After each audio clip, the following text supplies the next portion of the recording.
नमस्कार, आपका एक नई वीडियो में बहुत बहुत स्वागत है। वीडियो का टाइटल और वीडियो का थंबनेल देखकर आप समझ गए होंगे कि आज का वीडियो किस बारे में है। आज बच्चों हम सीखेंगे कि किस तरह से हम अपने विद्यालय के मुख्य अध्यापक को बीमार होने के कारण छुट्टी हेतु प्रार्थना पत्र लिखेंगे। साथ ही वीडियो में हम देखेंगे कि जब हम कोई पत्र लिखते हैं, चाहे किसी व्यक्ति को पत्र लिखें या चाहे किसी संस्था को पत्र लिखते हैं, तो उस समय हमें किन किन बातों का विशेष तौर पर ध्यान रखना चाहिए। तो चलिए वीडियो को शुरू करते हैं। तो सबसे पहले पत्र लेखन में हम देखेंगे कि जो पत्र होते हैं, आखिर पत्र आसान भाषा में क्या हैं और पत्रों के प्रकार कौन कौन से हैं, किस किस प्रकार से पत्र लिखे जाते हैं, किन किन व्यक्तियों को लिखे जाते हैं, ये हम आज की वीडियो में देखेंगे। साथ ही पत्र को लिखते समय ध्यान में हमें कौन कौन सी बातें रखनी चाहिए वो भी हम इस वीडियो में डिस्कस करेंगे। और पत्र जो हैं वो किस प्रकार से लिखे जाते हैं, पत्रों के भाग कौन कौन से होते हैं वो भी हम आज की वीडियो में देखेंगे। तो बच्चों, पत्र लेखन में सबसे पहले हम देखेंगे कि जो पत्र है वो क्या होते हैं। तो आसान भाषा में अगर कहा जाए तो पत्र का अगर शाब्दिक अर्थ देखें तो एक ऐसा कागज जिस पर कोई बात लिखी है या जिस पर कोई बात छपी हुई है उसे हम पत्र कहते हैं। तो पत्र का मुख्य मकसद क्या होता है? पत्र का मकसद होता है जब हमें अपनी बात लिखकर दूसरों तक पहुंचानी हो तो हम उन बातों को व्यक्त करने के लिए पत्र लिखते हैं। ठीक है, तो पत्र का शाब्दिक अर्थ हुआ ऐसा कागज जिस पर कोई बात लिखी है या जिस पर कोई बात छपी हुई है। उसके बाद हम देखेंगे कि पत्र कितने प्रकार के होते हैं, किन किन व्यक्तियों को, किन किन संस्थाओं को किस प्रकार से पत्र लिखे जाते हैं। तो पत्रों के जो हैं वो मुख्यतः हम देखते हैं कि पत्रों के दो प्रकार होते हैं। ठीक है, पहला प्रकार है औपचारिक पत्र। तो औपचारिक पत्र क्या हुए? देखिए, जब भी हम पत्र किसी सरकारी या प्राइवेट कार्यालयों से जुड़े यानी ऑफिस रिलेटेड व्यक्तियों या ऑफिशियल्स को, अधिकारियों को जब हम कोई पत्र लिखते हैं तो उसको हम औपचारिक पत्र कहते हैं। ऐसे पत्रों को हम क्या कहते हैं?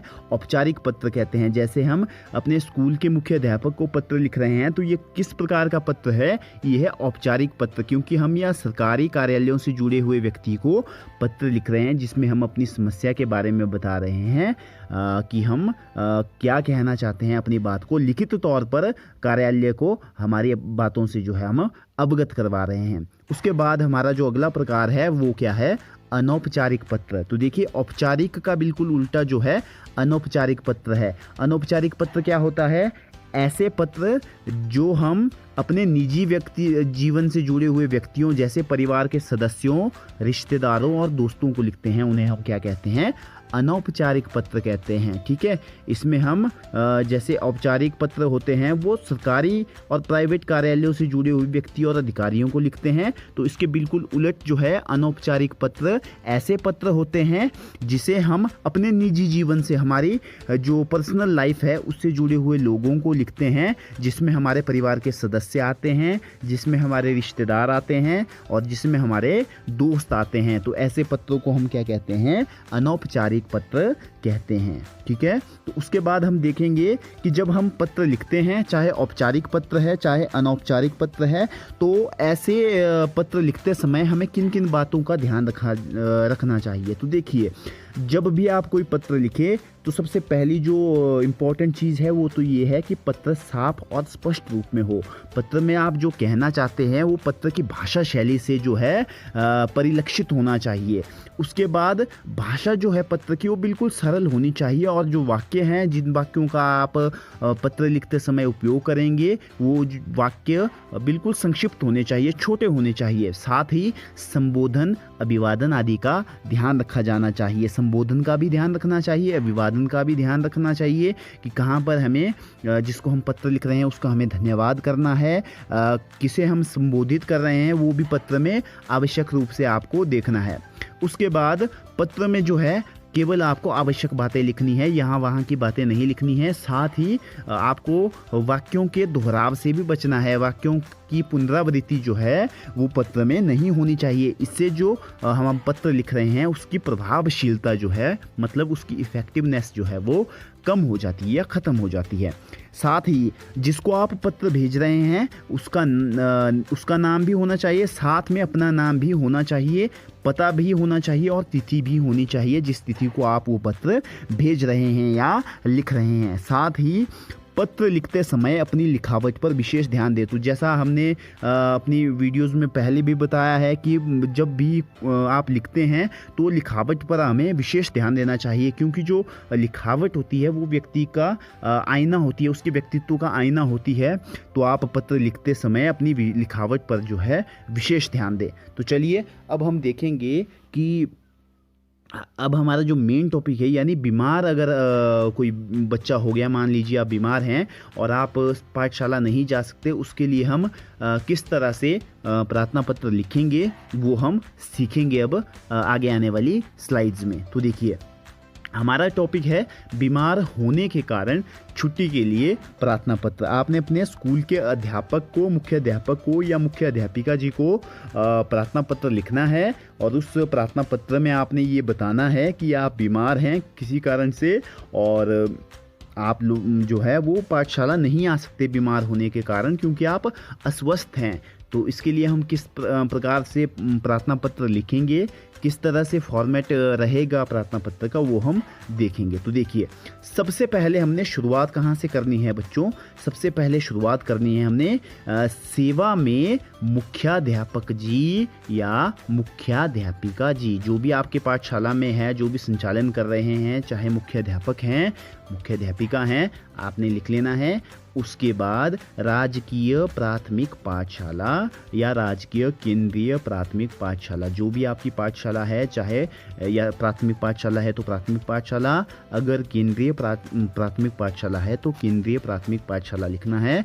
उसके बाद यहाँ पर देखिए, यहाँ पर आपने अपने विद्यालय का नाम लिखना है, जो आपके विद्यालय का नाम है आपने उसका नाम जो है यहाँ लिख लेना है। उसके बाद जिला, अपने जिला का नाम यहाँ लिख लेना है, हिमाचल प्रदेश। इस तरह से जो है आपने जो हमारे पत्र का पहला भाग है इसको पूरा कर लेना है, ठीक है। सेवा में मुख्याध्यापक जी, मुख्याध्यापिका जी, राजकीय प्राथमिक पाठशाला, राजकीय केंद्रीय प्राथमिक पाठशाला, अपनी पाठशाला का नाम, जिला, जिले का नाम हिमाचल प्रदेश। उसके बाद आपने विषय लिखना है कि आप ये जो पत्र लिख रहे हैं ये किस विषय के बारे में है। तो जैसा हमारा ये पत्र है ये किस बारे में है?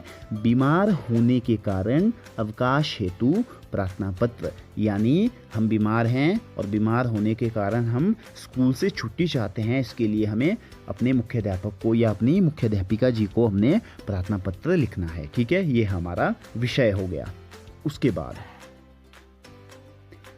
उसके बाद लिखेंगे हम जो हमारा मुख्य भाग है इस पत्र का, जिसमें हम अपनी समस्या के बारे में मुख्याध्यापक को बता रहे हैं। तो किस तरह से लिखेंगे? महोदय जी, सादर निवेदन यह है कि मैं कल शाम से तेज बुखार से पीड़ित हूँ। तो आपने अपने मुख्याध्यापक को क्या बता रहे हैं आप कि पिछले शाम से आप तेज बुखार से पीड़ित हैं। अगर आप किसी और वजह से बीमार हैं तो आप उसका भी यहाँ विवरण दे सकते हैं। तो ये उदाहरण के लिए मैंने लिया है कि कल शाम से तेज बुखार से पीड़ित हूँ। डॉक्टर को दिखाने पर उन्होंने कुछ दवाइयाँ दी और 3 दिनों तक आराम करने को कहा है, इसलिए मैं स्कूल में उपस्थित नहीं हो पाऊंगा। अतः आप कृपा करके मुझे 3 दिनों का अवकाश प्रदान करें। तो यहाँ पर आपने अपनी समस्या के बारे में बताया है और डॉक्टर को दिखाने पर डॉक्टर ने दवाइयाँ दी है और डॉक्टर ने सलाह दी कि आप 3 दिनों तक आराम करें। तो इस वजह से स्कूल में आप उपस्थित नहीं हो पाएंगे। आपने इस तरह से पत्र में लिखना है और आपने क्या करना है? कृपा करके यहाँ लिखना है, कृपा करके आपको 3 दिनों का अवकाश प्रदान करें। आप चाहते हैं कि 2 दिनों की छुट्टी चाहते हैं अगर आप, तो यहाँ पर 2 दिन का अवकाश प्रदान करें लिखें।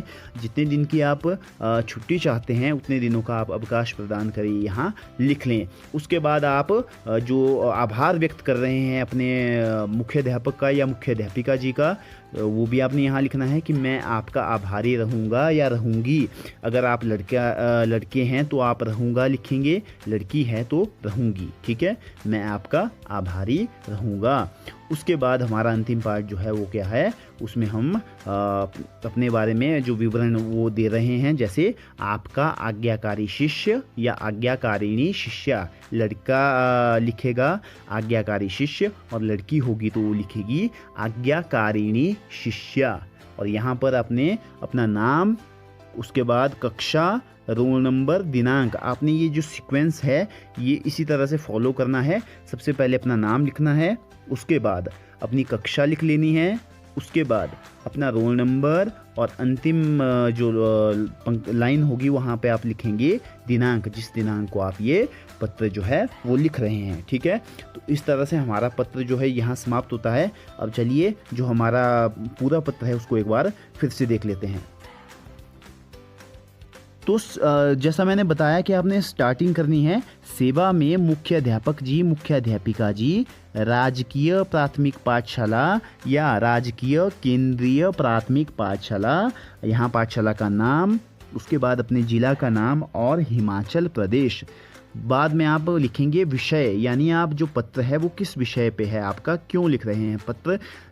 तो यहाँ लिखेंगे बीमार होने के कारण अवकाश हेतु प्रार्थना पत्र। उसके नीचे महोदय जी संबोधन देंगे आप। महोदय जी, सादर निवेदन यह है कि मैं कल शाम से तेज बुखार से पीड़ित हूँ। डॉक्टर को दिखाने पर उन्होंने कुछ दवाइयाँ दी और 3 दिनों तक आराम करने को कहा है, इसलिए मैं पाठशाला में उपस्थित नहीं हो पाऊँगा। अतः आप कृपा करके मुझे 3 दिनों का अवकाश प्रदान करें। मैं आपका आभारी रहूँगा या रहूँगी। आपका आज्ञाकारी शिष्य या शिष्या, आज्ञाकारिणी शिष्या। यहाँ पर अपना नाम, कक्षा, रोल नंबर, दिनांक। तो इस तरह से बिल्कुल आप संक्षिप्त शब्दों में, संक्षिप्त वाक्यों में जो अपने मुख्य अध्यापक है उनको बीमार होने के कारण अवकाश हेतु प्रार्थना पत्र लिख सकते हैं।